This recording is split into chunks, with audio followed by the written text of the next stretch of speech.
Junie B. Jones and that Meanie Jim's birthday. Chapter 1, Eating Cake. My name is Junie B. Jones. The B stands for Beatrice, except I don't like Beatrice. I just like B, and that's all. B is my bestest letter, on account of my favorite fruit starts with that guy. Its name is birthday cake. We had that delicious stuff at school today. That's because Polly Allen Puffer turned 6 years old, and his mother brought chocolate cake and chocolate ice cream and chocolate milk to room 9. She is a chocolate nut, I think. Except for Polly Allen Puffer got all wound up and he put cake in his head and then he laughed till milk came out of his nose. That's called nose milk, I told my bestest friend named Lucille. Ew, she said. I wish I didn't even see that nose milk, 'cause now my stomach feels upset and I can't eat the rest of my cake. Me too, I said. Now I can't eat the rest of my cake too, and so I will throw both our cakes in the trash can for us.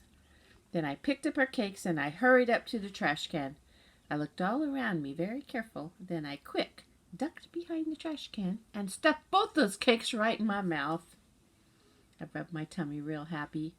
Now all I need is some milk to wash it down with, I said. That's when I saw some milk sitting on a table all by itself. I picked it up and drank it all gone. I said, that hit the spot.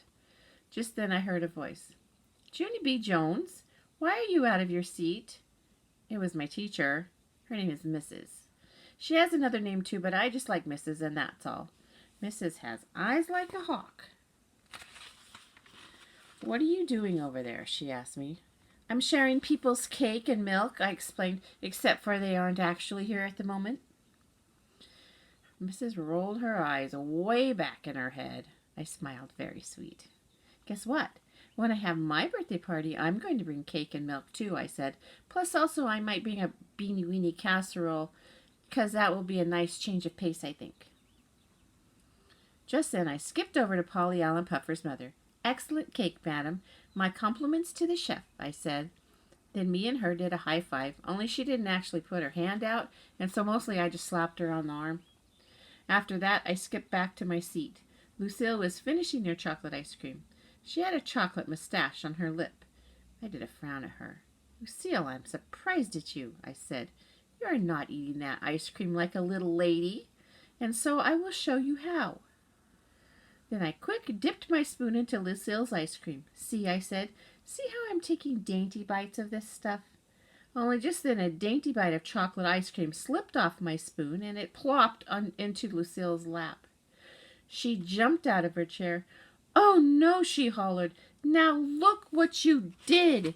You spilled ice cream on my brand new dress. And my Nana just brought this to me from New York City. And it costed $99 plus tax. Mrs. hurried up to my table. She had a wet sponge to clean Lucille's dress. No, don't, said Lucille. You can't put water on this, 'cause this dress is made of satin, and satin is dry clean only. Mrs. made angry eyes at me. I did a gulp. Who knew? I said real soft. Then I put my head down on my table and I covered up with my arms, 'cause that is called laying low.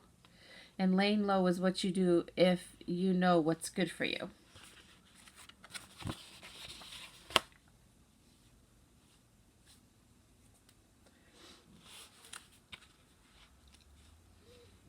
Chapter 2, Tapping on That Jim's Head. After the party, me and my mother, my other bestest friend, rode home on the bus. Her name is Grace. Me and that Grace take turns sitting next to the window. That is good sports of us, I think. Except for sometimes we forget whose turn it is. Then we have to settle it with our fists. This time it was that Grace's turn to sit next to the window. Guess what? I don't even care if you sit there today, I told her, 'cause eating all that cake made me in a happy mood. That Grace smiled. Me too, she said. Eating that cake made me in a happy mood too. Yeah, only you can't be as happy as me, I explained, 'cause I had 2 cakes and you just had 1. That Grace did a frown. That's okay, Grace. Don't be upset, I said, 'cause when I have my birthday, I will invite you to my house and you can have 2 cakes too. Oh boy, she said. I know it is, oh boy, I said back. Plus, also you will get your very own paper cup with M&Ms in it.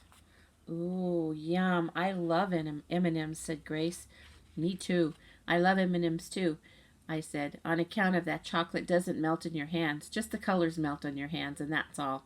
I smiled real big. And here's another good thing, Grace. When you come to my party, you will get your very own party hat, and we will play Twister. Plus, also, we will play that game where you shout bingo. Only I keep forgetting the name of that one. Just then, a meanie boy named Jim jumped up from his seat. Bingo, stupid, he shouted. Its name is Bingo. What a moron. Who would even want to come to a stupid party like yours? He made his voice real loud so everyone could hear. At my house, I have cool birthday parties, he said. Like last year, my party was named Clowning Around, and we had 2 clowns from the circus, and they made balloon animals and did magic tricks. I leaned way close to his face. So, I said, I don't even like clowns. Clowns are not normal people. Plus, my very own Grandpa Frank can make balloon animals too, except for they all look like wiener dogs. Only he's working on it. That Jim wasn't even listening to me. He just kept on talking about his parties. This year, my party is named Old MacDonald's Farm, and a real farmer is bringing a petting zoo right to my front yard, and he's going to bring a lamb and a goat and a burro and some rabbits. And he's also bringing a real live pony for us to ride. I put my hands on his waist. Yeah, well, too bad for you, I said, 'cause I saw all about ponies on TV, and ponies buck you off their backs, and then they stomple you into the ground and kill you to death. And so I wouldn't even come to your stupid party in a jillion bajillion years. Good, hollered Jim. I'm glad, 'cause my birthday is coming Saturday, and tomorrow I'm bringing invitations to every single person in room 9, only not to you. You're the only one in the whole class I am not bringing an invitation to. So there. Then he did a big ha right in my face, and he sat back down in his seat. Meanwhile, I just kept on standing and standing there, 'cause something had gone a little bit wrong here, I think. I tapped on his head.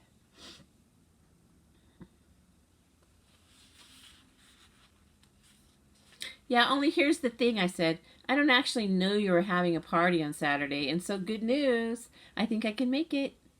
No, shouted that meanie boy. You're not coming. Now go away.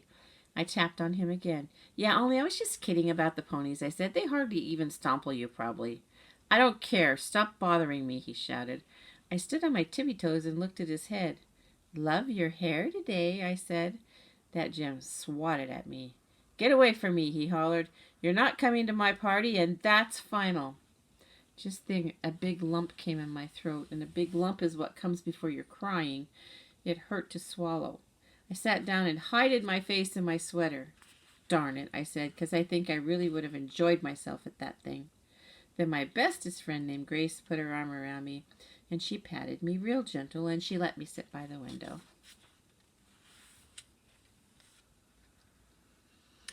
Chapter 3. Very slumping. I walked home from the bus stop very slumping. Very slumping is when your shoulders are sad and your head can't hold up that good. Grandma Miller was in the nursery. She babysits me and baby brother in the afternoon. His name is Ollie. I love him a real lot, except I wish he didn't live in my actual house. Grandma Miller was rocking him in the rocking chair. I tried to climb up there too, only Grandma said, hold your horses at me. Yeah, only I need to rock very bad, I explained, on account of a mean boy is having a birthday party on Saturday, and he is inviting everyone in room 9, only not me. I'm the only one who is not going. Grandma Miller did a sad face.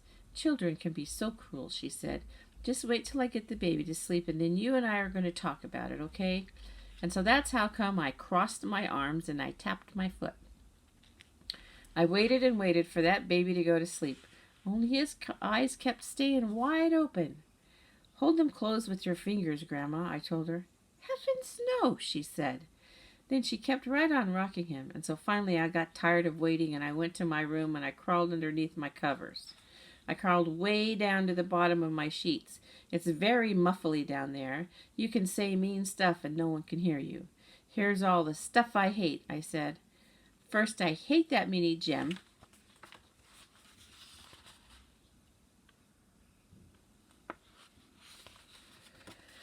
Then I hate clowns, and old MacDonald had a farmer, plus I hate rabbits and burros and ponies, and guess what else? We didn't even actually need a baby at this house. Only not one even, only no one even consulted me. Just then I heard a knock on my door. Junie B, it's Grandma, honey.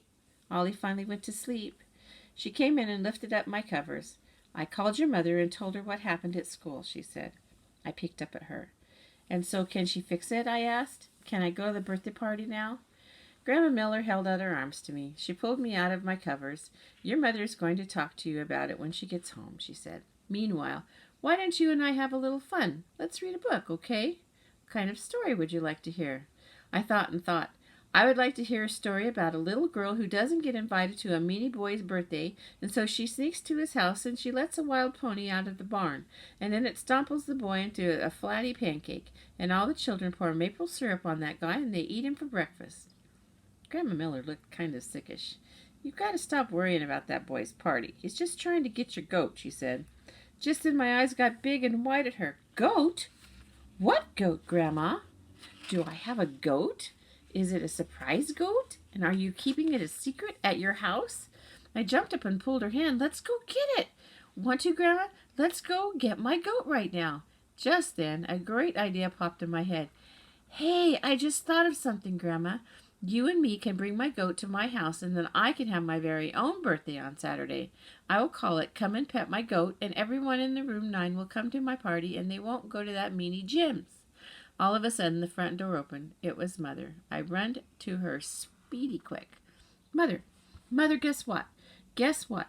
Me and Grandma Miller are getting my goat, and I'm having my very own birthday party on Saturday, and all of room 9's going to be invited. Only not that Jem I hate. He's the only one not coming. So ha-ha on him. Just then, Grandma Miller sneaked out the front door with her sweater. I pulled on Mother's arm. Come on, Mother, come on. I said, we have to go to the store and buy my invitations. Plus also we have to pick up the beanie weenies. Mother didn't come on. She sat down on the couch and smoothed my hair. Listen to me, Junie B, she said. I know Jem hurt your feelings today. But you can't have your birthday party on Saturday. Your birthday isn't until June, remember? And June is still months away. I know June is months away, I said, and so that's how come I'm moving my birthday sooner, 'cause months away will be too late. Mother picked me up and put me on her lap. I'm afraid you don't understand, honey, she said. You just can't change the day you were born. No one can. It's impossible. I made my voice very whispering. Yeah, only here's a little secret. Nobody in room 9 even knows when my birthday is, so I think we can pull it off. Mother did a little smile. She ruffled my hair. Sorry, honey, no can do, she said. Yes, I hollered. Yes, can do, 'cause I have to have a birthday on Saturday, or else I will be the only one who is not going to that Meanie Jim's, and that is the saddest story I ever heard of. Just then my eyes got a little bit of wet in them. Mother wiped my face with a tissue, then she hugged me real tight, and she said the words, I'm sorry. More bad news. Grandma Miller called. There's no goat.